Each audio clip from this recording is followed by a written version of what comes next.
That's a really interesting question, because I think a lot of people have asked themselves the same thing. What if I get into therapy and I don't feel comfortable there, and I don't know, it just doesn't feel right being in that room and trying to work with a therapist.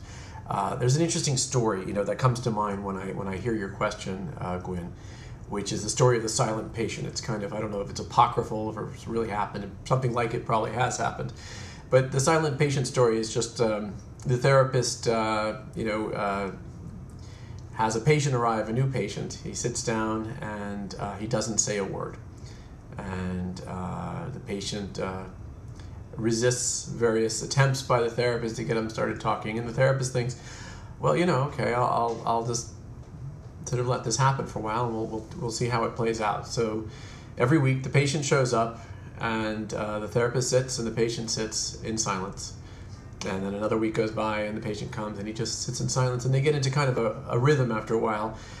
Session after session goes by and the patient just sits in silence and then leaves at the end of the session. And finally, after a few weeks, the patient looks at the therapist and he says, "Thank you."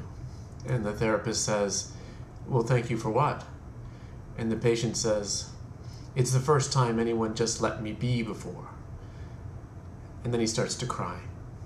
And I love that story. It's a famous old psychoanalytic story, because sometimes you just need to be yourself with a therapist, and that's what a therapist needs to be able to let you do. Just be yourself. And if that means not say anything for a while, maybe that's your communication, is just not saying anything. Maybe just having someone let you be is what you need from that therapist. One way of looking at it is that you need to be a different therapist for each and every patient. Now, this brings up an interesting point theoretically. There's a term called the treatment transference, which is really nothing more than all of the assumptions and expectations and predictions that you bring to your relationship with your therapist. Now, essentially, you bring these to everyone. A transference is really not as complicated an idea as all that. It's one of Freud's great ideas, which is simply that if I put you in a room full of strangers, you're probably going to relate to those people the way you related within your family, because we all learn how to relate to other people within our family as children. So that really, in a way, you could look at it broadly as that's the way you're going to relate to the whole universe. You're going to relate to the world, the universe, whatever that universe is, the way you related in your family. Now, if you were in a family where it was uncomfortable to have attention focused on you, for whatever reason, maybe it's a family where things were always expected of you, where there was disapproval of your speech or your contribution, for whatever reason you didn't want to talk, then you're going to go out into the world and you're going to carry that same expectation. You're going to transfer that to the world. Now, when you walk into a therapist's office, this is going to hold true too. And you're going to sit down and you're probably going to have a transference. You're going to think, gosh, maybe this guy wants something from me, or maybe he's going to meet my contributions with disapproval. I don't know. It's impossible to know. In order to know that, I need to know how you grew up. All I know is that you may come into my office and you may feel that you don't want to talk about yourself.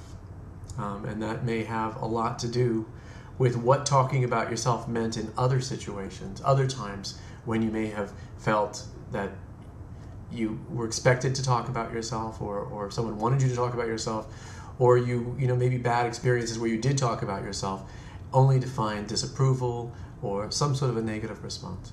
So the answer here to your question is that I will give you space as a therapist. Any therapist, I can generalize here and say any therapist is aware of the treatment transference and will be watching you and thinking, okay, how is this patient relating to me? How comfortable is she with, a question? How comfortable is she with silence? If I leave her in silence, does she seem to appreciate that, or does she seem to feel a little starved, or a little like, hey, I want you to be more active, more engaged? Monitoring that, learning from that, not only will make it more comfortable for us to work together, but it will also, teach me a lot about you. Eventually, there's something called resolving the transference, which in a way is the work of psychotherapy. It's one way to define the work of psychotherapy, which is that we begin with me as a transference object, as this blank slate that is going to trigger a response, take you back to how you related as a child in your family. But years later, or weeks later, or months later, or however long we work together, eventually I just turn into a person. Eventually I turn into your therapist. And that's one way to practice how you want to present yourself to the world and how you want to relate to the universe. You practice that by figuring out how you want to relate with this one other person in this very special circumstance in psychotherapy.